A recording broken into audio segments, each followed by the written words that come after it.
Hello and welcome to our first Google Hangout forum organized by Net Merdeka, basically a coalition of civil society organizations working on internet rights and freedoms, and started in response to the recent proposal to amend the Communications and Multimedia Act.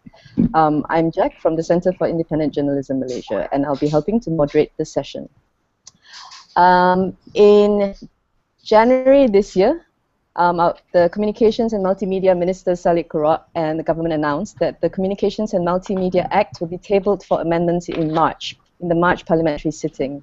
Although we're still in the dark about the details of the specific amendments, news reports have suggested that it will include things such as increasing the penalty for offences tenfold from 50,000 to 500,000 and compulsory registration of news portals and political blogs. The tabling of the amendments have been pushed to the May parliamentary sitting, and we have with us 5 discussants who will explore some of the implications of these proposed amendments. First, we have Thilaga. Thilaga is a community organizer, and she works on issues related to gender and sexuality. And we have Su-Lyn. Su-Lyn is assistant news editor with Malay Mail Online. She's passionate about feminism and human rights, and is also a board member of the Institute of Journalists Malaysia. Next, we have Syahredzan Johan. He is an advocate and solicitor of the Malaysian Bar and a partner in a law firm in Kuala Lumpur. He's been involved with cases relating to freedom of speech and expression. And then we have Firdaus Abdullah. He is a social political blogger, blogs under Apana, and is a former political editor of the New Straits Times with over 25 years of experience in the field of journalism with interests in politics and government. And finally, we have Deborah, who works with the Association for Progressive Communications, where she focuses on internet rights and internet governance. She engages in international advocacy for APC at various UN and regional forums and supports national-level advocacy efforts of APC members and partners around freedom of expression, association, assembly online, and privacy online. So if you have any questions or thoughts, please use the Q&A function of this broadcast or post it as comments under YouTube, or if you're listening or watching from Twitter, use the hashtag NetMerdeka, and we'll try to get them to the discussants as well. Okay, so let's start with the first sort of like amendment, the first proposal, which is around blogger registration. Let's start with you, Firdaus. So even before the amendment was passed, there's already been, quite a lot of blogs that's been blocked. For example, since January 2013, 3 blogs that comment on local politics have been blocked: Outside the Box, Din Turtle, and Minak Jingo photo pages. So what are your thoughts around this? I think, good evening, and thanks for having me in this forum. But I think to start with, we should fear about worse things to come, because even without any amendments, as you mentioned earlier, they have started blocking and banning blogs and news portals indiscriminately. This is a clear-cut case of abuse of power to me. Even without any amendments to the existing laws, you are abusing the power by blocking websites and blogs without any form of investigations or due process of the law. You decide to block blogs based on your own decision, without any investigations, without any due process of the law. Until today, no one knows what is the offense of the blogs which has been blocked. No one seems to know, and no one seems to know who made the decision. They just block your blogs. Yeah, that's a very important point, actually, and maybe we can direct this to Syahredzan. So not only did the government block blogs, they've also blocked several popular sites this year, including the entire Medium publishing platforms, Deborah Report, and the Malaysian Insider. So does the Communications and Multimedia Act allow the MCMC to do this, the Commission to do this? Have they overreached their powers, especially since the Act provides that nothing in the Act shall be construed as censorship of the Internet? Well, my view is that they have actually acted outside the ambit of the Communications and Multimedia Act. We must remember that according to the Communications and Multimedia Act, there is an offense of improper use of network facilities. That's where you basically use the internet to post up so-called offensive or annoying things. And this is actually a criminal offense. And when it's a criminal offense, what this means is that once the MCMC investigates, the papers then will be sent to the Attorney General's chambers, and then the Attorney General will then make a decision as to whether the person will be charged or not. And then the court will then, of course, listening to all the evidence presented, will decide whether the person is guilty or not. Now, what MCMC has done is that they have justified Section 233 of the Communications and Multimedia Act to say that this allows them to block certain websites. Now, if you look at the Act itself, the Act provides for these offenses, and it doesn't provide that the MCMC to be given the power to arbitrarily block certain websites. So when they actually carry that blocking, they actually rely on this condition which is imposed on network service providers in order to actually carry out. So basically, they will tell the internet service providers to say that, okay, I want you to block this particular website, and then because this is a condition that is imposed on the ISPs, meaning the ISPs must actually comply with any written requests on the part of the MCMC. Therefore, that's why the ISPs actually carry out the blocking. But nothing in the Act itself actually explicitly gives the power. So I would say that actually the blocking that has been carrying on prior to this is actually outside the ambit, outside the parliamentary mandate that is given to the Communications and Multimedia Act. Okay, that's interesting to note. So it seems like they've really been acting, extra beyond their jurisdiction of what they're supposed to do. But in a way, I guess maybe the proposed amendments will then include things such as providing express powers to the MCMC in order to be able to do these kinds of blockings, and that might be included in the new proposals of the Act. And if so, I guess then we really have some questions to think about and to wonder. Even without such powers, they are already blocking so much, no? So with powers, I really wonder what this will look like in terms of our internet landscape. Yeah. Let's go back.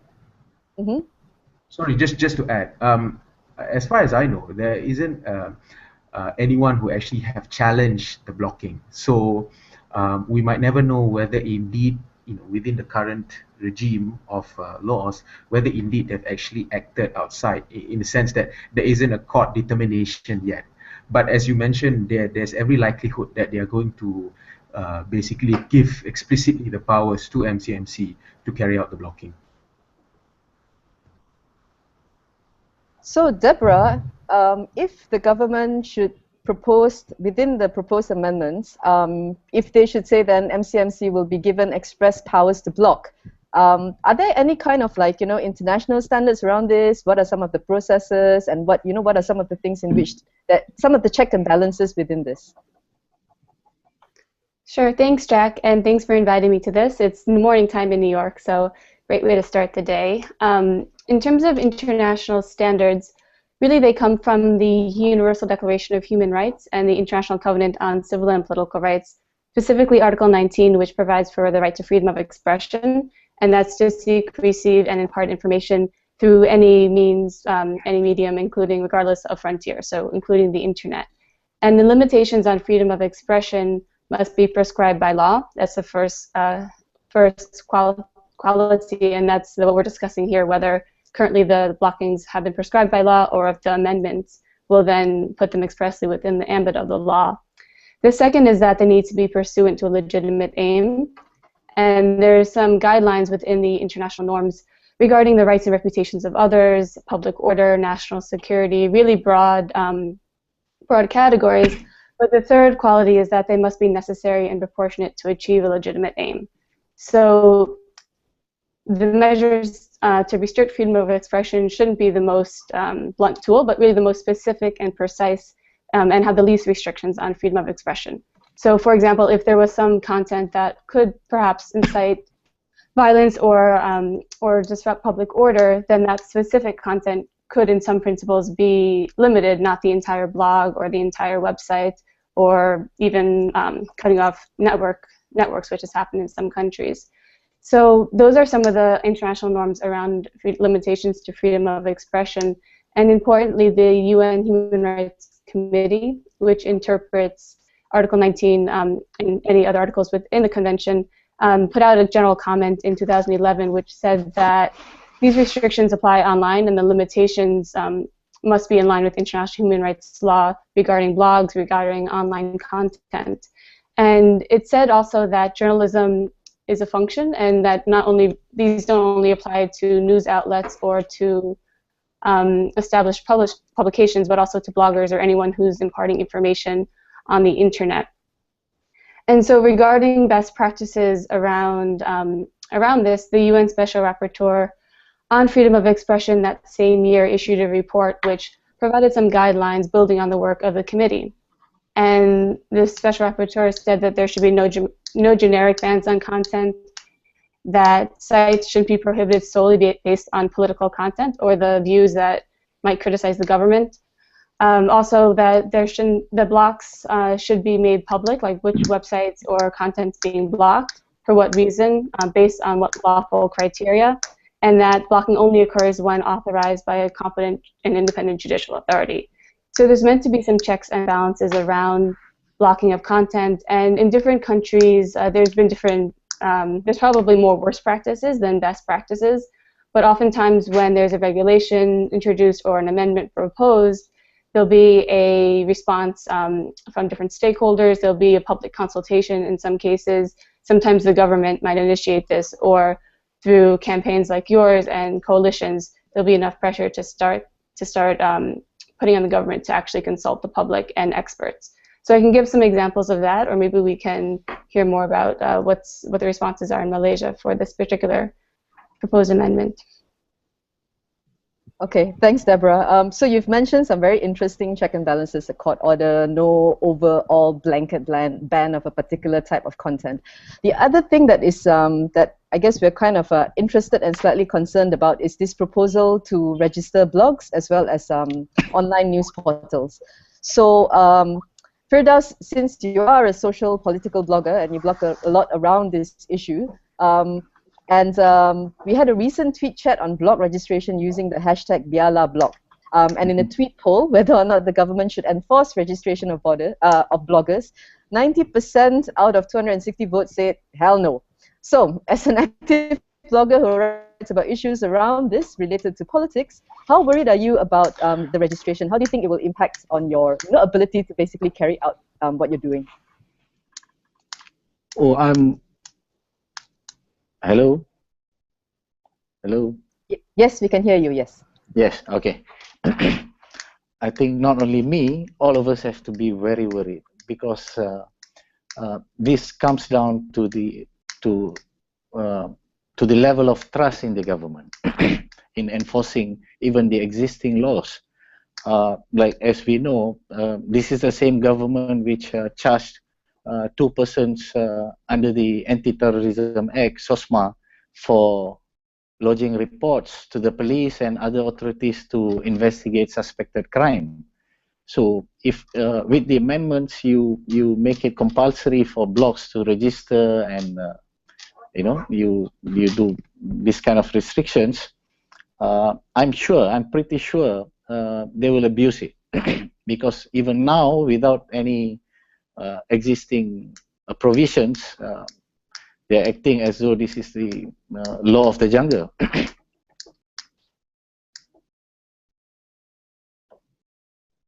That's very funny. Law of the jungle.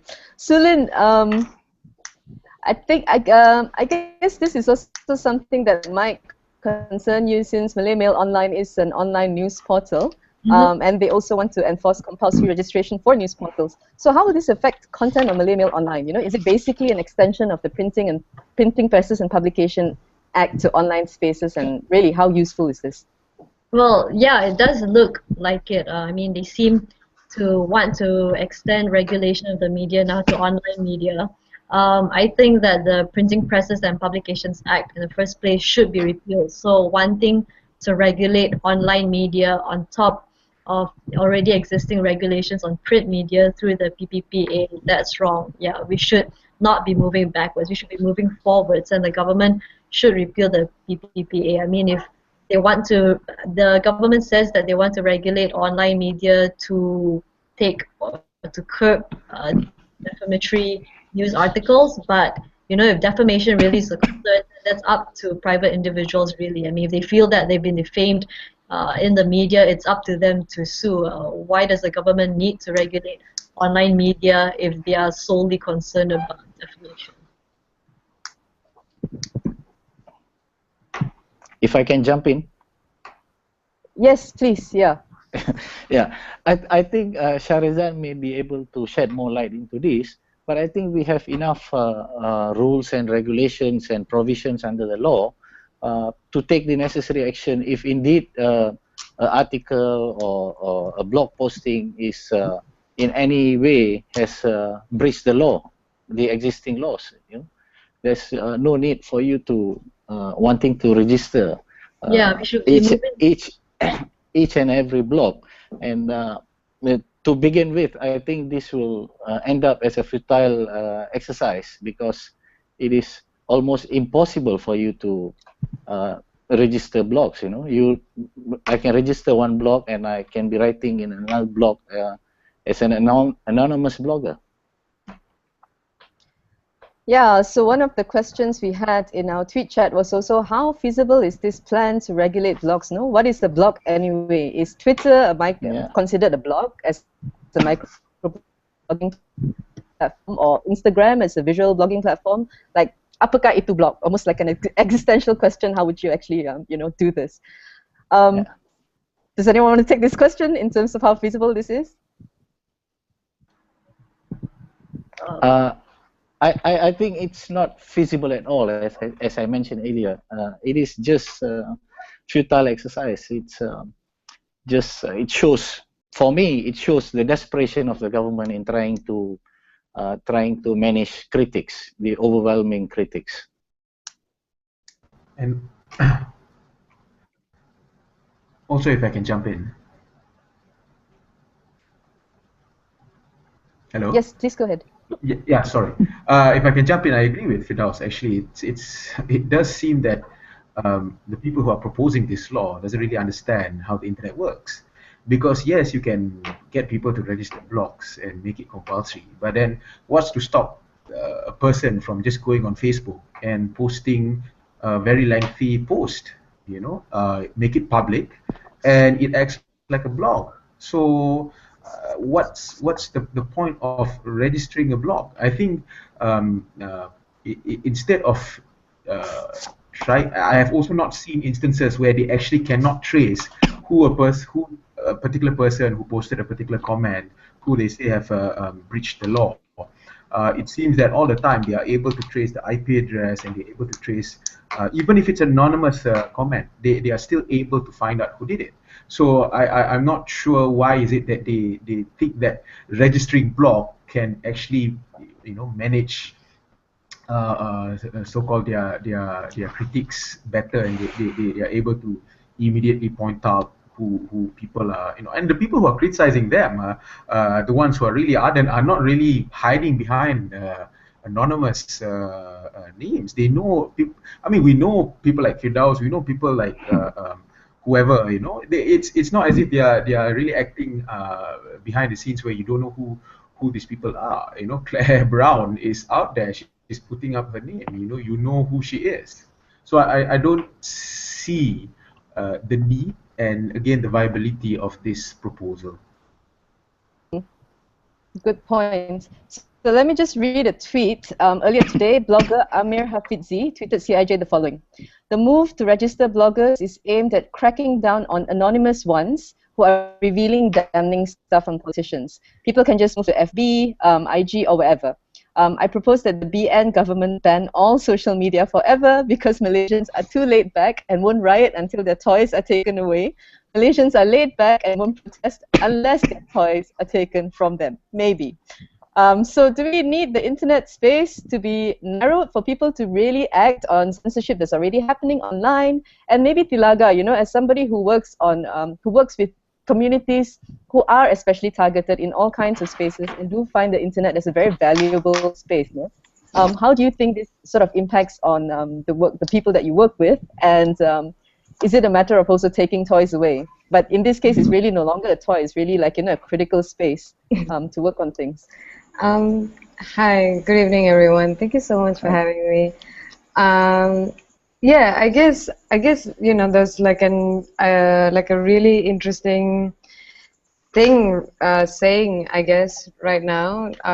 Get off social media and go to the internet, because you know you don't want to stay in social media all the time. You need to like go out and explore the internet, right? But I guess it's interesting, like, I mean, in Malaysia it's interesting, right? Because being on social media can also be a form of resistance, right? It can also be really revolutionary at this point to retweet, like, you know, talk back, you know, online. So I think hacktivism and like online activism is also quite important, like now, I guess, because the face of resistance is also changing in some sort of ways. I don't know if that makes sense. So yeah. So I do think, I don't know if taking away the internet will be any good for people. Though I think internet should stay, and internet should be free, and internet should be democratic for everyone.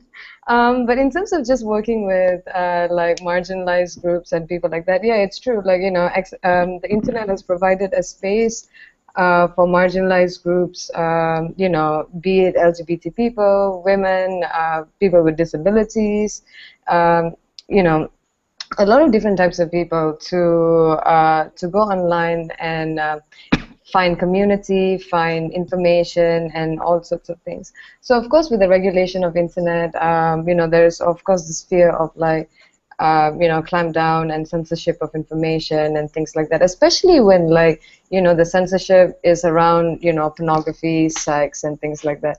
All things that are very, very much, you know, related to LGBT people, women, even though, you know, folks may be talking about sexual reproductive health and rights, but, you know, how things can easily be deemed as, like, you know, pornographic or sexual whatever materials, and that can then be censored. So I guess there is a concern of, like, you know, access to information, and also then when all these different social spaces are restricted, then it also then reduces spaces for LGBT people, or anyone for that matter, to find community and network and things like that.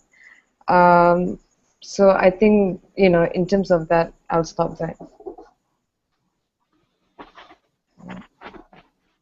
So in a way, it's actually, you know, this move is not just infringing on our ability to play with our toys, to be able to express our opinion, but it can also have like a significant impact on communities of people who already are quite discriminated, most affected by discrimination to begin with. And there's something to really think about that. But is there maybe some, you know, some real problems that this CMA amendment is trying to resolve? So, for example, there are some bloggers who support blog registration. For example, Rocky Brew, who's also a veteran journalist. The reason that he gives is that it will force accountability amongst bloggers. So traditional media has always complained about bloggers not adhering to journalistic standards, for example. So Su-Lyn, do you think this is true? Are bloggers generally not so prihatin about journalistic ethics and accountability? And is enforcing registration the best way to deal with this? Well, bloggers aren't journalists, so they don't have to follow journalistic ethics because they're not journalists. I mean, they're just people who have a blog and they want to express their opinions on it. So I don't see why we should ask them to be accountable as journalists, because they're not. And I'm also not, I think the government is also behind in I mean, I don't know why they want to focus on bloggers so much now. I mean, the online landscape has changed a lot. I'm not, okay, besides Firdaus, I'm not sure how many other people really write and read blogs anymore. There's Facebook, there's Instagram. You know, a lot of public figures now have their own Facebook pages with thousands of followers, and they put up their statements on Facebook. You know, even government departments. So blogs seem to be, I don't know, something from 2000s, not now. So yeah, so back to the question about whether they should be held accountable as journalists. Well, they shouldn't. Yeah, just people with their own opinions. What about this? This I guess this I want to say allegation, but it sounds very legal. But basically, this statement that says that there are people who are distributing false information online, who are not basically checking their sources, who are just distributing sometimes smear campaigns, sometimes insightful speech. Sure. How do we deal with this? I mean, if the CMA was to be amended to actually respond to this situation, I guess two questions. One is, are there existing laws that can already respond to this? And two, what else needs to be done in relation to this?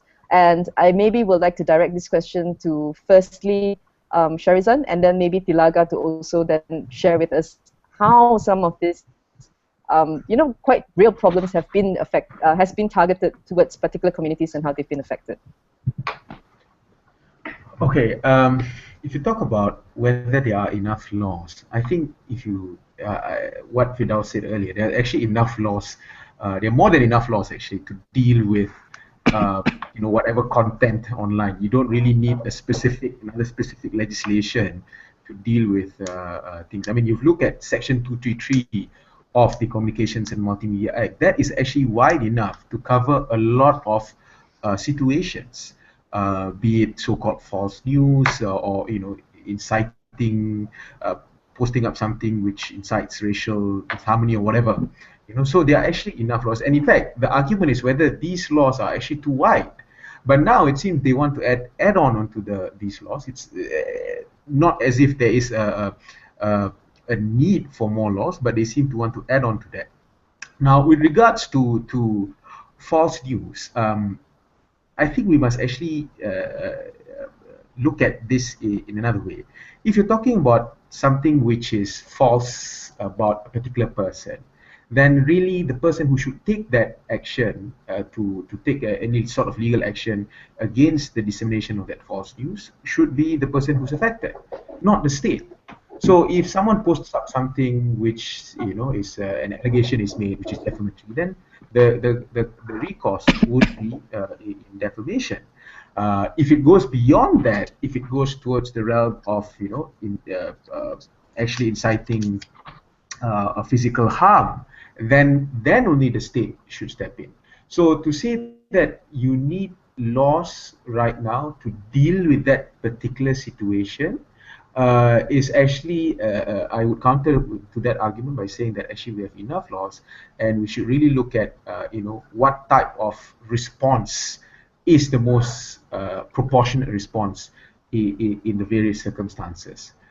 We can actually, I mean, we cannot lump everything together. We cannot say that we need to have laws because there might be pornography, and there might be things which we are not agreeable to on the internet. We cannot lump them all together. There's a difference between something like a political website carrying political news and pornography. You can't say that if you don't have any laws, then you can't deal with content online. We have to look at different responses for different types of information, and in each response must be proportionate to what we want to achieve.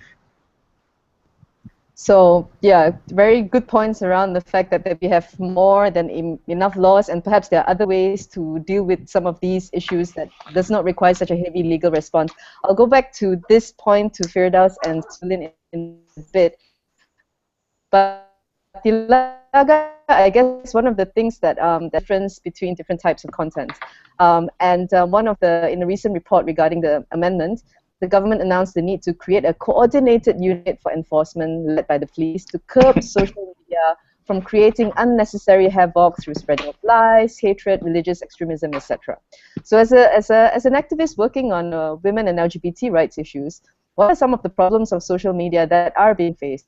So, for example, Aisha Tajuddin received death threats and rape threats for being the voice of a satirical video that critiqued the Kelantan government and its preoccupation with the Hudud law. How effective would such a unit be? What would be needed for it to work? Or could this simply be an excuse for greater enforcement power? I agree with Syahredzan. I think there are way too many laws, and I think we have enough laws to deal with all these issues. Of course, there are different unique challenges when we're in different spaces, and this can be addressed in multiple ways. I agree that there's way too much focus on enforcement and not on education, prevention, and consciousness raising. People hardly know how the internet works.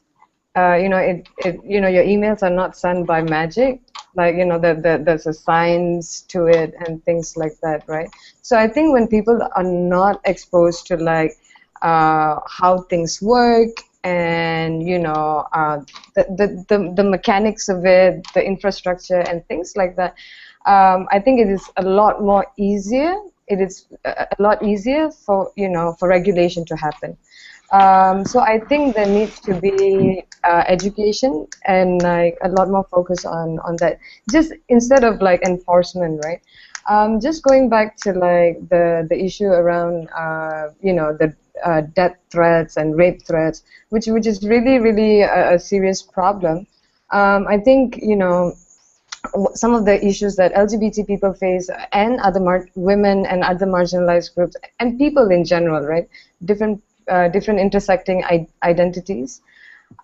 Different groups, there's bullying online is pretty common, and a lot of bullying. Some bullying have even led to death as well, led to suicide. So I think this is definitely a big issue to deal with. Also, I think invasion of privacy, right? Especially in the context of LGBT people, I think there's a term called outing, where our identities as LGBT, as gay, lesbian, bisexual, transgender, is exposed without our consent. And that sort of invasion of privacy happens a lot as well. And then a lot of sexual violence. And I think this is something that goes across the board and relates to what you were saying earlier about death threats and rape threats and things like that. I think in one of our documentation in a research released by Chris, the report also documents, cases of two lesbians, or actually a lesbian, being threatened with rape and death because she was campaigning for the transgender woman's right to stay on Facebook. But I think for me personally, I think this is a problem with patriarchy, right? And I think Malaysia especially has a huge it has normalized rape culture. Rape culture is something that is quite common in Malaysian pop culture as well. We've seen different films and series and things like that. So this is also a reflection of reality, right? And I think in that sense, we have to see space in a continuum, right? All these, the online space does not exist in vacuum and in isolation of other spaces. And also, a recent research from UNESCO also shows that people who experience violence online also experience violence offline as well. So there is a relationship between the online and offline space. So I think in addressing these issues of death threats and rape threats online, I think it is a problem, and I think people should be called out for it. But I don't know. I don't think enforcement is just sort of addressing the symptoms instead of the root causes of the problem, which is actually patriarchy and normalization of rape culture in through pop culture, media, and all sorts of things, right? So I think we really need to address the root causes instead of just looking at the symptoms. I think, and also I think I'm also very critical of this idea of rescuing women and saving women. I don't think women need to be rescued. I think we don't need no other father figure, brother figure. You know, we don't need the state to like rescue us. So I think it's important for women to be liberated, and like I think liberation will only come through education and not enforcement by the authorities. Yeah. Thanks for that, Thilaga. Always great to hear a critique around patriarchy. And in my other life, like in my other activism, I also do a lot of work around online violence. And what you're saying sort of reflects a little bit on the research that we've done, which is that criminalization is not always the best thing, but you do need access to justice when things happen.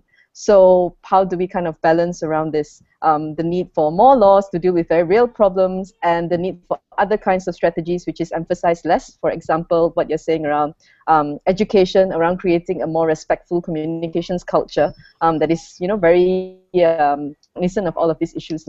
So Firdaus and Su-Lyn, as you know, as people who are very active in the media and who are very active in dealing with I guess creating an online communications culture.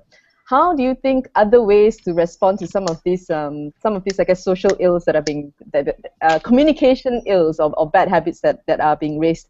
So like, you know, I guess spouting of going very immediately to sexism, racism, hate speech, or the dissemination of false information. How do you deal with it in your practice? Are you asking me as a journalist, like about publishing, Yeah. what we should do to not publish false news, or? No, as in like how do you respond to some of these things? So for example, in Malay Mail Online, you probably have a comment section. Sometimes you probably have stuff that is problematic. And, you know, how do you deal with that? And also, if an accusation should be directed to you for publishing to your media channel for publishing some sort of false news, how do you deal with that? What are other ways, different ways to deal with that? Okay. I mean, if a newsmaker says that the news report is inaccurate, then they can just easily contact me, and if it is inaccurate, then we'll correct it. You know, so that's easily dealt with. Yeah. Any other methods that you think? So basically a simple retraction, that's what you're saying, no? Yeah, I mean, if we need to correct something that we got wrong, then yeah, that can be done quite easily. It's no problem. And Firdaus, as a blogger, how do you sort of like, you know, what standards of ethics do you hold yourself up to? How do you deal with some of these things? No, to begin with, I would like to ask, are we in a state of chaos because of bloggers and online media practitioners running riot in Malaysia? I don't think so. I don't think so. There is no chaos. Maybe in the minds of some politicians and criminals, you know, their activities being exposed. Other than that, I don't see why there is so much panic in trying to regulate and discipline bloggers and online media practitioners. My question is, we have had internet for quite some time now. I think about 15, 20 years or more. How have the authorities been investigating, enforcing all these things all this while? Did the police need a team, a special task force, a multi-agency task force to investigate, or they just investigate cases as they come in? You know, somebody lodges a report and then you go and investigate and take action according to the existing rules and regulations. Why is the sudden panic? I think my view is that the online media is fast becoming the mainstream media in our country. The mainstream media now is the online media. It's no more the traditional print media and the broadcast televisions and whatnot. For a simple reason that I think due to the speed, I think people no longer enjoy reading yesterday's news today or today's news tomorrow. People enjoy real time. You get information in real time. I'm currently in Sarawak, just monitoring the Sarawak state elections, and I think Facebook is a mainstream media now. You get information real time on Facebook. So I think that therein lies the fear of the government, and I think they are trying very hard to contain this. So I guess if online media has become mainstream media, and mainstream media is subjected to some form of regulation, are you saying therefore that we should somehow think about some ways to regulate what happens online? Anyone would like to take this? Deborah, Syahredzan, Su-Lyn, Thilaga. Can I? Sorry, what's the question again? Well, Firdaus is saying that basically now online media has taken the place of mainstream media, and I think that's exactly the kind of justification, right? That if mainstream media is being regulated, say through the PPPA, which, as you've already pointed out, is a problematic law to begin with, should this now? I guess two questions to this, right? One is, should we extend a problematic law to the online sphere? But if not this problematic law or approach, what other kinds of approach we think of in terms of regulation? Or is regulation basically using like a blunt stick to try and hit something into place? How effective is it going to be? I mean, the government shouldn't regulate the media, period. I mean, the media should be allowed to regulate ourselves. There's really no need for the government to try to control the media, whether it's print media or online media, Yeah, as I said, if there are mistakes in news reports, newsmakers can always request for corrections. If we took someone out of context, then they can issue their own press statement and explain what was it that they really said. There's no need for the police to launch criminal investigations against journalists. It's really up to individual actors themselves if they feel they've been defamed. And again, everyone has a right to reply, So there's really no need to crack down on the media so much. They should just let us do our jobs. That's a great response. So basically, leave the media alone, whether online or offline. Instead, promote things which is about self-regulation of the media. That also helps to create a kind of a more respectful culture of communications. Maybe even increase the ethical standards of journalism in the country, because we're holding each other accountable to some extent, And now everybody, in a way, is a media producer, so that is also an interesting point. So Sarawak Report tweeted on the Net Merdeka hashtag, asking people how they feel about media freedom in Malaysia. And one Vic Rama responded, "What freedom?" So how bad is the situation now, and how much worse can it get? Well, the situation's pretty bad right now. So. When we have the government imprisoning journalists, we are actually going to a place where it's almost a failed state, I would say. When you have journalists being investigated for sedition and all sorts of other laws, when you have newspapers being suspended simply because the news that is coming out does not sit well with the powers that be, I think we are lurching towards a situation where media freedom in the country is almost at a state which is truly concerning. Deborah, oh, sure. Okay, I think the situation is a bit scary, because the main purveyor of false news is some of the mainstream media. I would like to give an example of the Citizens Declaration. I think everybody knows. I think all of us know. I think a big majority of Malaysians know what is the Citizens Declaration all about by now. It is just demanding for the resignation of the Prime Minister due to whatever stated reasons. But the mainstream media on a daily basis is painting a picture as though there is a movement to topple the duly elected, democratically elected government. That is a lie. That is a big lie which is being spread by the mainstream media on a daily basis. This, the government should take action on this. This is a lie. So maybe over government regulation is in fact encouraging non-accountable journalism to happen because it may be able to protect some institutions rather than others. Deborah, sort of in your work in in different countries in the region, can you share a little bit about maybe best practices around self-regulation of media? How does this work? And in our conversation that you've heard quite so much about what some of the measures are being proposed. What do you think? How much worse can it get?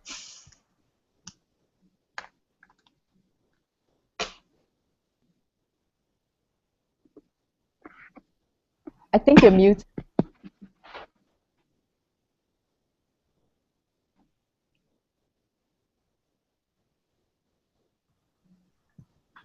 I think your mic is muted, so we're not hearing you.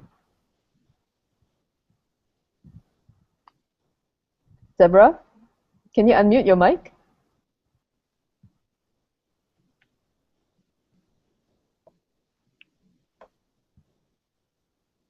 Still not quite hearing you. Okay, maybe while you sort that sound out, I can read a few more tweets and a couple more questions. Still can't hear you, so just keep trying. So Azrul on Twitter said that the authorities have basically legislate first and then deal with the details and complexities later. So in this kind of scenario and approach of lawmaking, what kind of practical problems can we expect?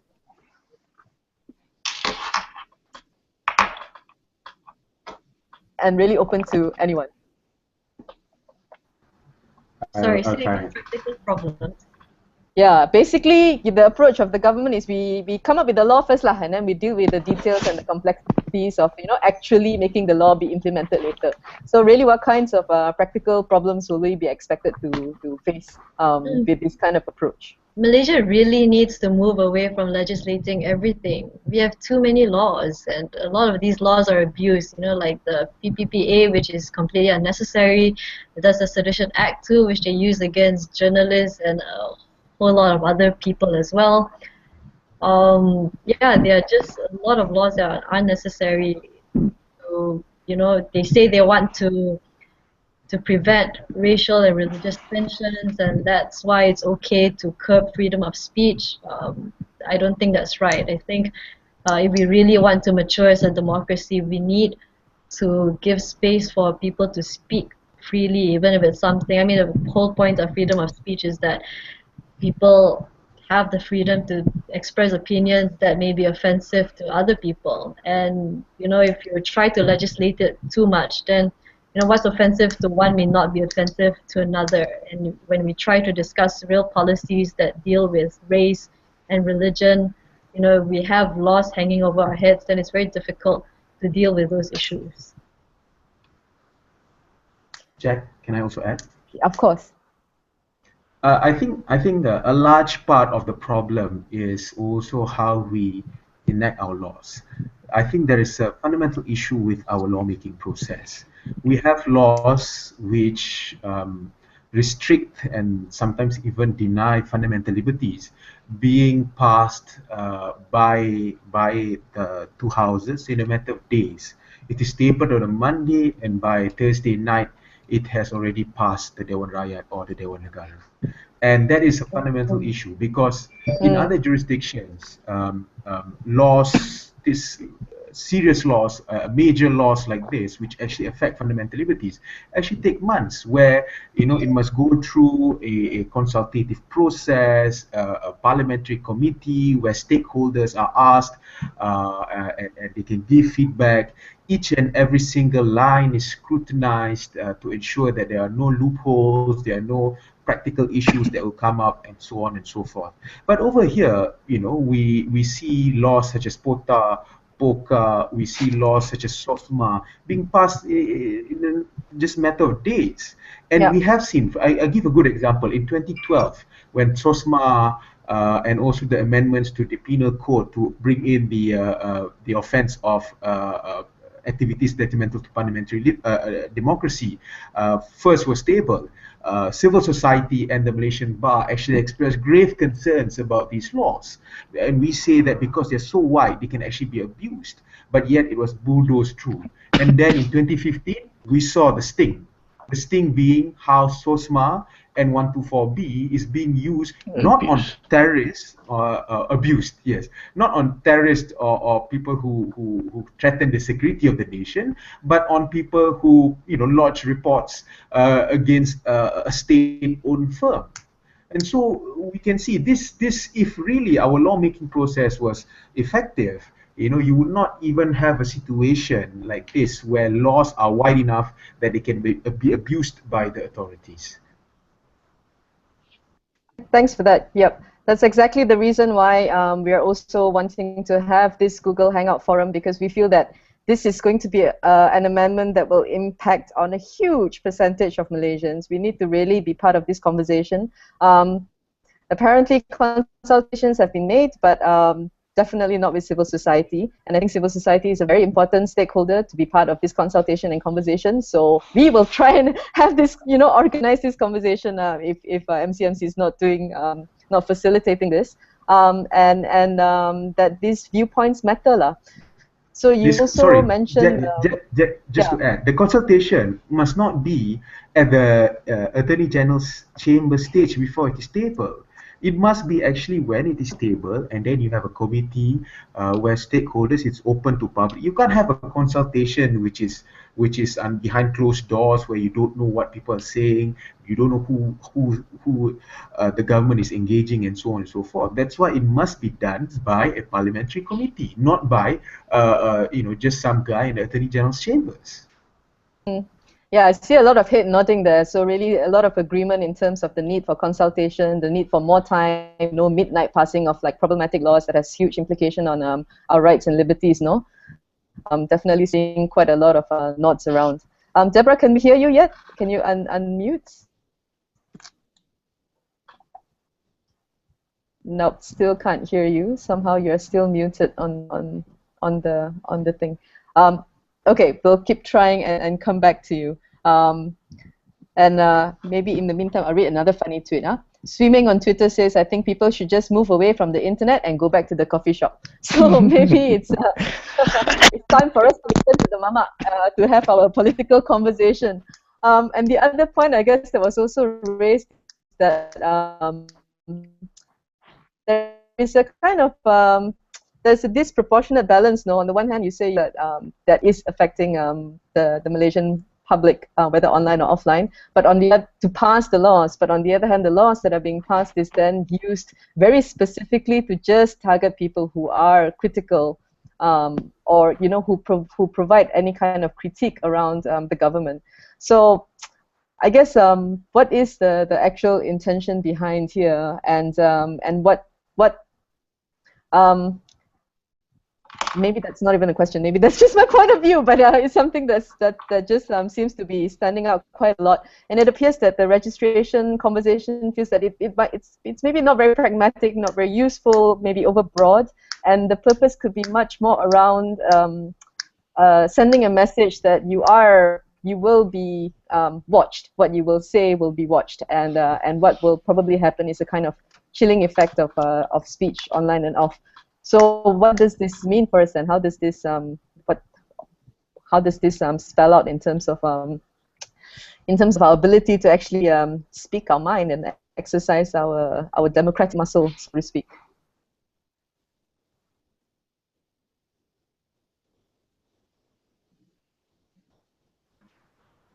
I can take this. I think everyone needs to be concerned about these amendments, and not just these proposed amendments, and not just the bloggers or online news sites, because as I said, if the government can think of wanting to register blogs, which is a past trend. I mean, no one really blogs these days anymore. So what's to stop them from controlling Facebook, where a lot of information is disseminated? And now we see, of course, there's online news portals, but with social media, with things like Facebook and Instagram, people have, you're right, Jai, there are people who have become news disseminators of thought. I mean, when people consume information and news, they don't just read it on online news sites or on blogs. They also read other people, read experiences of other people. So what happens is, so last time there were coffee shops, but now with Facebook, it amplifies one's voice to huge crowds. So if someone writes a post about something interesting and that post becomes viral, so that post sort of becomes news in itself. Of course, journalists have to follow their own ethics and practices in verifying news and all that, but people have become a lot quicker in getting their own news from other sources, from other so-called non-journalists on Facebook, so if the government can think of trying to control online media and blogs, then what's to stop them from trying to control other non-journalists who publish their own posts on Facebook? Yeah, so it appears that it's like really like a broad base wanting to regulate all spheres of our communicative spaces. So one of the proposed change is that internet service providers, ISPs like Unify, Telecom, etc., would be placed under new data retention obligations. So this probably means that they might have to store and record data for extended periods of time, and then what this data will be used for, we're not sure, and who can have access to this, we're not sure. This feels like a dangerous trend. It feels like it will seriously violate our right to privacy. It feels like it will place us under increasing amount of surveillance. So maybe Deborah, if you can, if you can hear you again, if you can maybe shed a little bit of light around what such a proposal might entail, or the impact of such a proposal in terms of data retention, and if there are any good practices around or standards around this. Sure, and sorry about that. I think my computer froze just as I was trying to unmute, but hopefully you can hear me now. Yes, loud and clear. Good. Great, thank you. I think there's a trend and like a fear among governments that because the online space is often owned by the private sector, that they lose control, and that's in a way the reaction that we're seeing in a lot of places, that there's a need to try to regulate companies, to regulate the private sector, which are often based abroad and outside their jurisdiction. And the issue around data retention is really quite frightening if you think about how much data people create with their devices in their pockets, every move they make, every call, the metadata, the data about the data in terms of who you're communicating with, your networks. And that's quite frightening. And in terms of best practices, there's a set of principles called the International Principles on the Application of Human Rights to Communication Surveillance, which was created by a number of civil society organizations, and those principles have been adopted or endorsed to some degree by some governments, and I think those basically are a very ambitious attempt to set out how international principles of necessity and proportionality apply in this new world where your data is everywhere and where there's a possibility, technically at least, to store and to retain and to search vast amounts of data which tell more about our lives than we even know. And actually there's a new UN Special Rapporteur on Privacy who recently said an idea that I thought is really compelling, which is in some jurisdictions there's, you have the right to not incriminate yourself. And then there's also the right, something called spousal privilege, which means your spouse has the right to not incriminate you or divulge things that you know through your intimate relationship. And his proposal is to have the device privilege, or to say that you can't just take someone's data, look at their device, and know more about their lives than they even know, and use that against them, because that's actually it's more than self-incrimination. It's kind of using vast amounts of data to give every piece of information, and there has to be some limitations. Just because what's technically feasible is something that governments can do doesn't mean that that's actually in line with the relationship between citizens and the government, or between the private sector and the terms of service that we all sign up to. So I think there's a need for a lot more exploration. There should be some standards regarding data retention that are in line with the right to privacy. And the issue is also that it's not just right to privacy, it's right to participate in public life, to association, assembly, freedom of expression. There's a chilling effect when you know that you're being watched. And this, of course, marginalized groups, people at risk, have been surveilled and watched their entire lives and are familiar with this. And there's a continuum between the online and offline. But there is also this added danger that technology and data introduces to the mix, and it's really quite frightening the way governments are realizing this and using it to track every motion and to understand they're doing predictive policing and to really try to limit society and the way that we can publicly interact with one another. If I may add something? Yep, go ahead, Thilaga. No, I completely agree with Deborah, and I think, you know, it's anything like the online space or internet or technology, right, that creates a lot of unpredictability and throws things off the business as usual sort of thing where, you know, folks can control what you know, like, you know, everything is sort of within this parameters that people can like observe and like sort of predict. So I think the internet creates that butterfly effect, right? Sort of in like making things go viral and creating unpredictability. I think, you know, I totally agree with Deborah in the sense that, you know, in Malaysia there's also a monopoly over of like internet service providers as well, which also then intersects with all these regulations as well, which then makes surveillance a lot easier, right?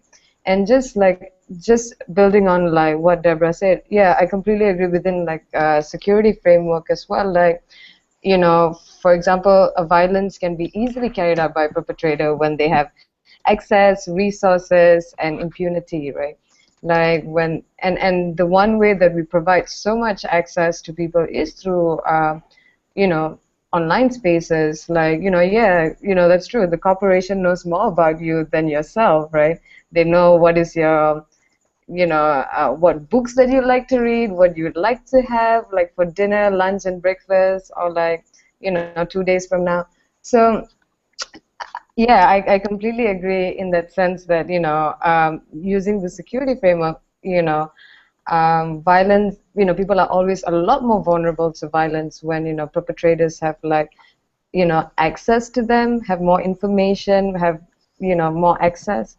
Have more resources. That really changes the scale of like violence that can happen, and impunity. Like, you know, if there are no laws against like perpetrators for like carrying out an act of violence. So I just wanted to add that, and that's it. Thank you. Can I just add? Yes, Yeah. of course. Yeah. On data retention again.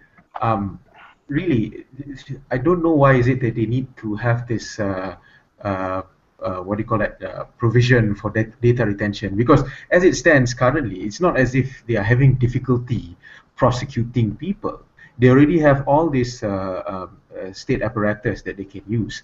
Number one, they already, if you remember a few years back, there is already a presumption in the Evidence Act to say that, you know, if something came out from your account or came out from your network, which is registered under your name, then the presumption is that it came from you. So already the burden of actually proving that it actually didn't come from you is on the user. Also, they do have the ability under the law to actually intercept with electronics communications, and this is not just for terrorism offenses or security offenses, but any sort of offense under any written law. Although it was, when it was passed, it was packaged to be this part of this anti-terror legislation. But if you look at the letter of the law and how it's been amended, they actually can intercept any electronic communications for any offense under any written law. And they also have powers, the regulators, MCMC, also have powers to get from you your password and have access to your internet accounts, be it your email, your Instagram, your Facebook, and so on and so forth. So they've got all this already at their disposal. and now they want to make it even harder for people, and even go beyond what is needed, and be going into the realm of actually breaching privacy and so on and so forth, in order to what, to make it now it's just a matter of, yeah, okay, bring it to court. You really don't have any ways to defend yourself anymore, so you just force people to plead guilty because the overwhelming evidence against you because of the state apparatus is such that really there's no point in defending yourself anymore. Can I add to that? Thanks, Syahredzan. Yes, of course. Yeah. Yeah, I want to touch on the earlier tweet message saying that we should leave the internet and go to the mama. I think as with the current state of affairs, the government might go after mamas after that. It's true, especially when more than 3% is an illegal assembly, no? Yeah, they might restrict the operating hours of mama, and we'll all be in trouble. Yeah, and to add on to what Syahredzan said earlier, I think even now, without any need to register or any need to amend the law and any additional provisions, they can register all of us. They know who we are. If they don't, they have the means and the tools to find out who this particular blogger is, anonymous, who registered it, where is it coming from, under what IP. They can do it. They can just quietly register all of us. But I think they are doing this just as a fear-mongering tactic. That's all. It's just to limit and to contain the online debate and online news and things like that. That's a good point. And I guess particularly worrying is that our data, PDPA, Personal Data Protection Act, does not cover any, does not give us any protection against the government. It's only applicable to corporations. So we really have very little legal recourse in relation to protecting our data and how this might affect us, no? So it sounds like we not only have to worry about censorship in the form of increased powers of blocking in terms of just being able to empower SCMC to block even further, but also surveillance capability of government with very unclear check and balances. As mentioned by Firdaus earlier, it seems to be like the law of the jungle, and this is going to impact not just every person in Malaysia who uses the internet, but also on our vibrant media space and online community and our ability to exercise our democratic rights. It will especially impact on people already most affected by discrimination and inequality, and it doesn't even sound like it's necessary, these amendments. The government already have enough broad laws, they have enough capabilities, they've never shown any difficulties to target people that, well, not target, but to kind of investigate and question target, people. To investigate and question people that they feel like, have broken the law. And it seems that it's not just going to affect us as users, but also companies like internet service providers and maybe even platform providers that provide content, maybe even vloggers, and we have such a vibrant community of content producers. So such a lot of a broad, such a big ripple. So maybe as a last question then, and this is sort of riffing off one of the things that was mentioned earlier. How do we get the government to leave our internet space alone? Or is this a foregone conclusion? And are we completely against the fact that the government has a role to play in terms of, at least providing some access to justice in relation to some use of the internet? And I will open this up, or if anything else you want to add as a last statement or point. Shall we start with you, Su-Lyn? Well, I think we can. Yeah, I think if there are, if we are not happy with the proposed amendments to the CMA, we should definitely, all of us who aren't happy, not just online news portals or bloggers or anyone else, we need to keep pressuring the government not to go through these amendments that would affect freedom of expression, freedom of speech in Malaysia. That's already curtailed with so many other unnecessary laws, like the Sedition Act. and other laws under the and other laws as well. So we need to keep pushing, and we can see that when there's enough pressure on certain things, the government does change its stand. Like we can see what happened with the recent Sarawak conversion case. So that's one clear example. But anyway, we need to keep pushing. We can't give up and think that the government's not going to listen to us, because in a democracy, the government is formed by the people, and they should listen to what voters want. Yes, and at the end of the day, I think the government should realize that the media must be allowed to regulate themselves. So the government has no need to be afraid of any negative reports about it, because, as I said, they have more than enough opportunity to explain their stand. They have opportunity to give us information on a lot of things, but instead they try to be secretive, and they try to clamp down on any contrary opinions, and that's just not going to help Malaysia move forward as a developed country. We really want to go for Vision 2020, and that's just in less than 5 years time. So if we want that, we need to have the mentality of a developed democracy, and that means giving everyone the space to express whatever opinions they have, and to engage people, not to imprison them. Thanks. Very well said. And Syahredzan? Sorry. There's this quote by Edward Snowden that I really like. He says that you shouldn't change your government. You shouldn't change your behavior because of a government agency somewhere that's doing the wrong thing. If you sacrifice your values because you're afraid, you don't care about those values very much. And I think I agree with what Firdaus said. Actually, all this is really not out of necessity, but it's actually trying to create that chilling effect on internet users over in Malaysia, because they know that on the internet that has already become the next battleground, or rather that has already become the battleground in the past 2 generations, and it will become a bigger battleground in the upcoming generations. And they know that they need to actually then control the discussion on the internet somewhat, or at least give the semblance of control, so that people will not want to use the internet as this last bastion of freedom. So what the response should be from us is to actually continue doing what we have always been doing. They cannot imprison every single one of us. They cannot charge every single one of us. We must remember that we are legion. We are a lot. We are many. They are few.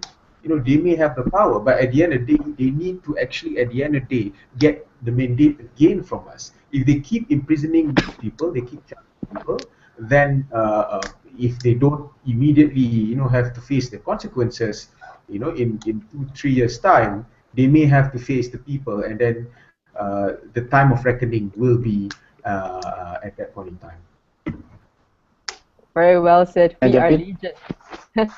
Yes, of course. Yes. Yes, I totally agree with what Syahredzan said. To re-emphasize that it is just nothing but fear-mongering.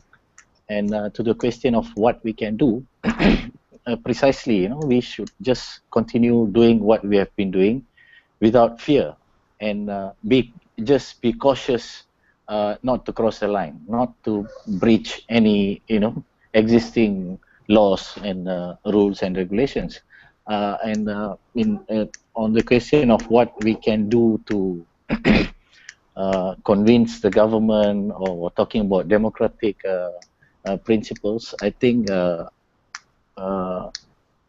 I have very little trust in the government of the day now, due to their own doings in the past 1 or 2 years. So it will be not too clever of us to expect anything from them. We have to do what we have been doing, and do it cautiously. Fantastic. Keep on doing what we're doing. Deborah, what can we do on the international ground? Like, is there anything we can somehow hold our government to make sure that there are some check and balances and stop doing this very broad-based thing? Well, just to go back to the initial question about the role of governments, I mean, governments do have a role, which is to protect their people, but too often they see it as to protect themselves, and they're fearful of what the internet offers, and then make all these extreme measures to protect their power and to basically silence people. But I think an important point is that there isn't an internet for politics, an internet for finance, an internet for trade. There's one internet, and the more governments try to censor and to block off their citizens from the global internet, the more they have to lose. And it's really going to make Malaysia nor any country can afford to do that. So I think they have to really recognize that you can't be a booming economy and not allow for the free flow of information and to allow citizens to participate in the global internet. But I mean, at the international level, it's a bit difficult, right, because Malaysia hasn't ratified the International Covenant on Civil and Political Rights, so there isn't a mechanism there. But there is through other UN mechanisms like the Universal Periodic Review, UN Special Rapporteurs. There's been a lot of statements I know around the Sedition Act. So I think as things heat up, there's definitely allies in the international community, including the UN Special Rapporteur on Freedom of Expression and on privacy can be big and important allies. And I think there's definitely a network of activists in other countries. Unfortunately, things you're seeing in Malaysia aren't isolated in Malaysia, and there's within the region and globally a lot of these negative and alarming trends. So within the international community, there's a lot of different leverages, and I think it's important on World Press Freedom Day to recognize that and to see, to make those connections. Yeah. Thanks very much, Deborah. And Thilaga, final words from you. I think it was a great discussion. I completely agree that there's a lot of fear-mongering going on as well. I think one thing that the internet has done for me is that made me realize that how people can self-govern, and people don't need to be people don't need to be regulated a lot, because the internet provided a space for people to connect with each other freely and in a very democratic way. So I think that that sense of internet needs to exist, and access to information and freedom of information transcend spaces. Regardless whether it's online, offline space, it's really, really crucial to for people to be able to exercise their access to information and freedom of expression. Yeah, that's about it. Thank you. And thank you very much to everyone who tuned in to watch and who participated on Twitter. And thank you very much to all of our discussants who have joined us this evening and very early in the morning for Deborah. Please watch this space, the hashtag NetMerdeka, for more public forums and discussions about this issue. Our next conversation we really want to have a conversation around how this will impact on the internet economy, because as Deborah said, there's really just one internet. There isn't an internet that cuts up the different pieces, and how this will affect the technical community, for example. And we think that it's very important for public consultation on this issue. Our concerns need to be heard. We really need to think about how this will impact us. So please check out our website for more information. It's quite empty now. We're still building it, but it's www.netmerdeka.org. Thank you, everybody. And this Google Hangout is organized by the Net Merdeka Coalition, made out of CIJ Malaysia, Empower, Cilisos, SUARAM, HAKAM, Amnesty International Malaysia, and Lawyers for Liberty. Thanks to everyone, and to also the discussants once again, Su-Lyn, Deborah, Firdaus, Syahredzan, and Thilaga. Thanks, Jen. Thanks. Thank you. Thank you. Bye. Thank you.